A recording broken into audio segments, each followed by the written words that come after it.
जय माता दी दोस्तों।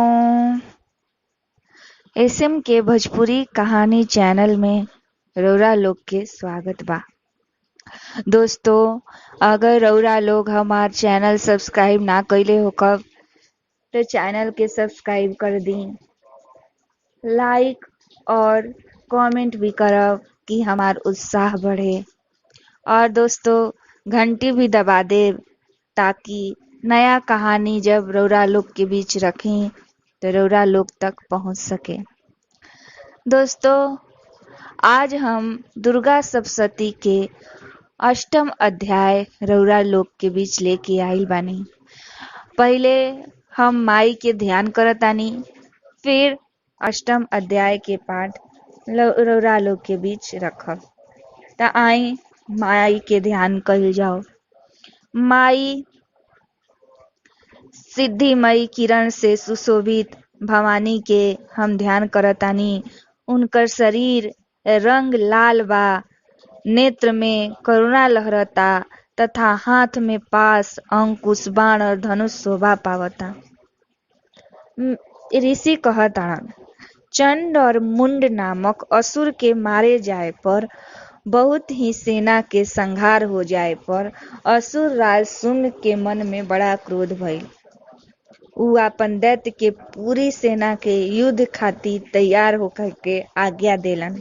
शुंभ कहलन कि आज उदायुध नामक 86 दैत्य सेनापति अपन सेना के साथ युद्ध के लिए प्रस्थान हुईहन। कंबू नाम वाले दैत्य के 84 सेना नायक अपन वाहिनी से घिरल यात्रा करीहन। 50 कोटि वीर कुल के और 100 धर्म कुल के असुर सेनापति हमरा आज्ञा के साथ उ युद्ध के लिए प्रस्थान करीहन। कालक, दौहद, मौर्य और कालकेय असुर भी युद्ध के तैयारी करस और उ लोग भी युद्ध खातिर प्रस्थान करीहन। भयानक शासन करे वाला असुर राज शुंभ ए प्रकार आज्ञा देके सहस्त्र बड़ी बड़ी सेना के साथ युद्ध खातिर चलन। कर अत्यंत भयंकर सेना के आवत देख चंडिका अपन धनुष के टंकार से पृथ्वी और आकाश के बीच के भाग गुंजा देली। राजन, तदंतर देवी के सिंह भी बड़ा जोर जोर से दहाड़े लागल। फिर अंबिका के घंटा के शब्द से उ ध्वनि के ओर भी बढ़ गई। धनुष के टंकार, सिंह के दहाड़ और घंटा की ध्वनि से संपूर्ण दिशा गूंज उठल। उ भयंकर शब्द से काली आपन विकराल मुख के और भी बढ़ा लेली तथा एह प्रकार उ विजयिनी भइली। उ तुमुल नाद के सुन के दैत्य के सेना चारों ओर से आके चंडिका देवी, सिंह तथा काली देवी के क्रोध पूर्वक घेर लेलस।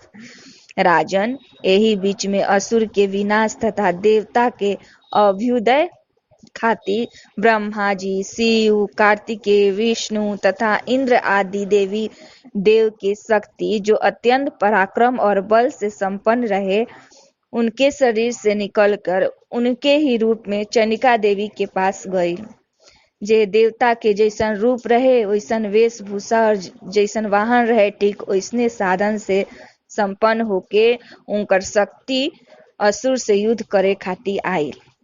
सबसे पहले हंस युक्त विमान पर बैठल अक्ष, सूत्र और कमंडलू से सुशोभित ब्रह्मा जी के शक्ति उपस्थित भइल, जेकरा के ब्रह्माणी कहल जाला। महादेव जी के शक्ति वृषभ पर आरूढ़ हो, हाथ में त्रिशूल धारण कर, महानाग के कंकड़ पहने, मस्तक में चंद्र रेखा से विभूषित हो ओइजा पहुंचल। कार्तिकेय जी के शक्ति रूपा जगदम्बिका उन्हीं के रूप धारण करके श्रेष्ठ मयूर पर आरूढ़ हो, हाथ में शक्ति लेले दैत्य से युद्ध करे खातिर अइली। एही प्रकार भगवान विष्णु के शक्ति गरुड़ पर विराजमान हो, शंख, चक्र, गदा, शांग, धनुष तथा खड्ग हाथ में लेके ओइजा पहुंचली। अनुपम वाराह के रूप धारण करे वाले श्री हरि जी के जो शक्ति रहे उ भी ओइजा वाराह शरीर के धारण करके पहुंचल। नारसिंह शक्ति भी नृसिंह के समान शरीर धारण करके वहां आईल। ओकर गर्दन के बाल के झटका से आकाश के तारा बिखर पड़त रहे। एह प्रकार इंद्र के शक्ति व्रज हाथ में लेले गजराज ऐरावत पर बैठ के आईल। ओकर भी सहस्त्र नेत्र रहे।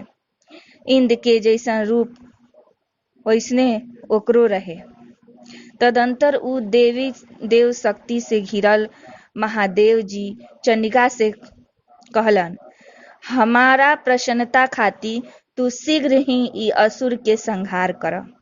तब देवी के शरीर से अत्यंत भयानक और परम उग्र चंडिका शक्ति प्रकट भइली, जो सैकड़ों गिदड़ियों के भांति आवाज करे वाली रही। उ अपराजिता देवी धूमिल जटा वाले महादेव जी से कहली, भगवान रउरा शुंभ और निशुंभ के पास दूत बन के जाई और उ अत्यंत गर्वीले दानव शुंभ एवं निशुंभ दोनों से कहीं, साथ ही ओकर अतिरिक्त भी जो भी दानव युद्ध खातिर उपस्थित बा ओकरो से इजा के संदेश कह दी कि दैत्य यदि तू जीवित रहल चाहताड़ त पाताल के लौट जा। इंद्र के तिलोकी के राज मिल जाई और देवता यज्ञ भाग के उपभोग करिहन।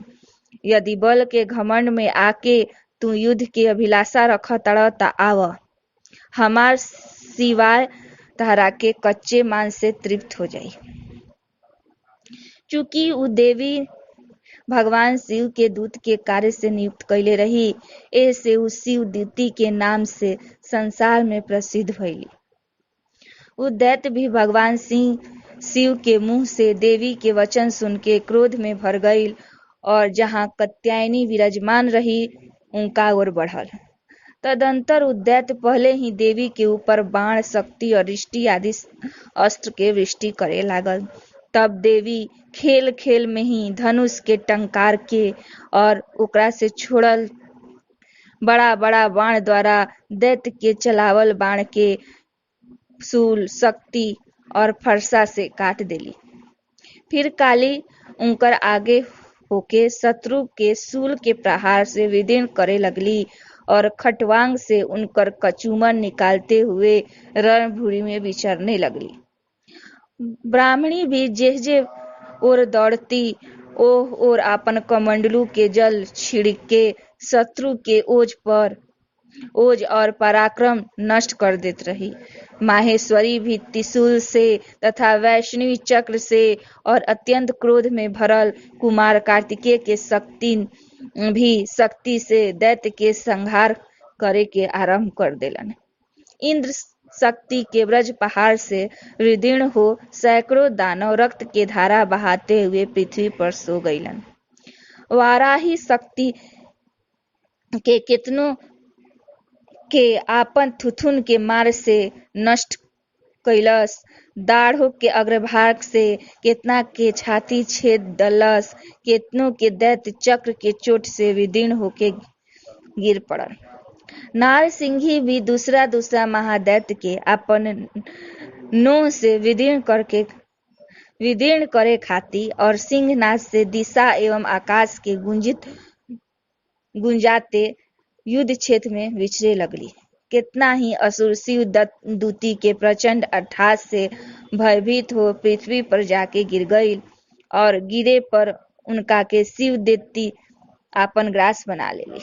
एह प्रकार क्रोध में भरल मातृगणों के नाना प्रकार के उपाय से बड़ा बड़ा असुर के मर्दन करते देख दैत्य सैनिक भाग खड़ा भइलन।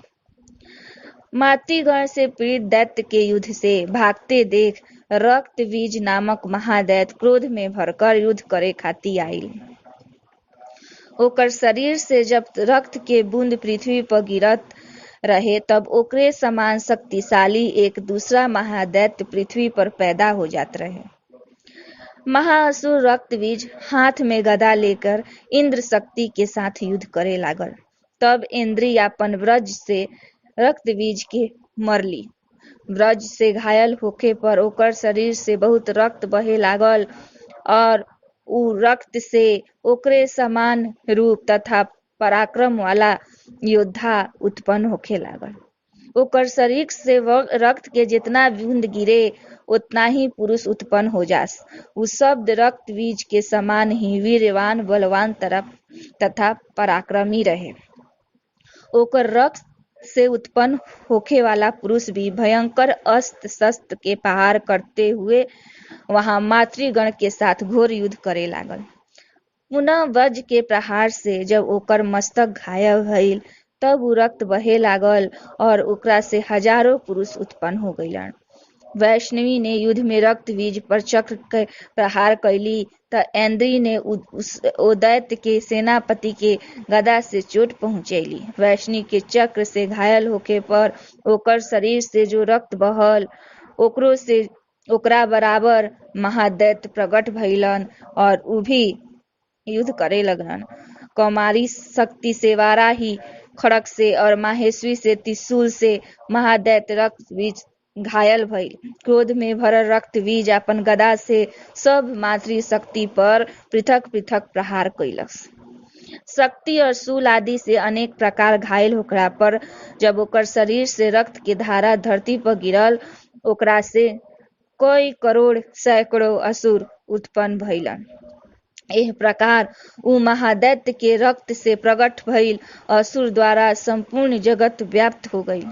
ऐसे उ देवता लोग के बड़ा भय भइल कि अब क्या होई।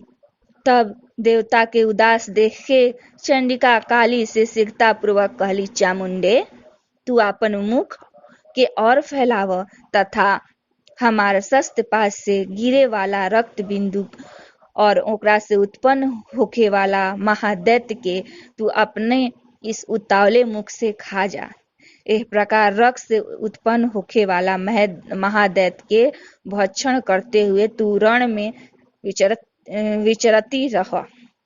ऐसा करे से दैत्य के सारा रक्त क्षीण हो जाई और उ स्वयं ही नष्ट हो जाई। उ भयंकर दैत्य के जब तू खा जइबू त दोसर दैत्य उत्पन्न ना हुई। काली से यूं कह के चंडिका देवी शूल से रक्त बीज के मरली और काली अपन मुंह में ओकर रक्त ले लेली। तब ओइजा चंडिका पर गदा से प्रहार कैलस, किंतु ओकर गदा पास से देवी के तनिक भी वेदना ना पहुंचल। रक्त बीज के घायल शरीर से बहुत सा रक्त गिरल, किंतु जैसे ही उ रक्त गिरत रहे चामुंडा देवी ओकरा के अपन मुख में ले लेत रही। रक्त गिरे से काली के मुख में जो महादैत्य पैदा भइल उ ओइजे अपन मुंह में ही चट गईली और ओकर रक्त बीज के रक्त भी पी गईली। तदंतर देवी रक्त बीज के जेकर रक्त चामुंडा पी लेत रही वज्र बाण खड़ग तथा रिष्टि आदि से मार डली। राजन, एह प्रकार शास्त्र के समुदाय से आहत और रक्तहीन भइल महादैत्य रक्त बीज पृथ्वी पर जा गिरल। नरेश्वर, ऐसे देवता के अनुपम हर्ष के प्राप्ति भइल और मातृगण उ असुर के रक्तपान के मद से उदसा होके नृत्य करे लगलन। एह प्रकार मार्कंडेय पुराण में सार्वणिक मनवंतर के कथा के अंतर्गत देवी महामाया में रक्त बीज वध नामक 8वां अध्याय पूरा भइल। हम फिर रौरा लोग के बीच 9वां अध्याय लेके आई। जय माता दी।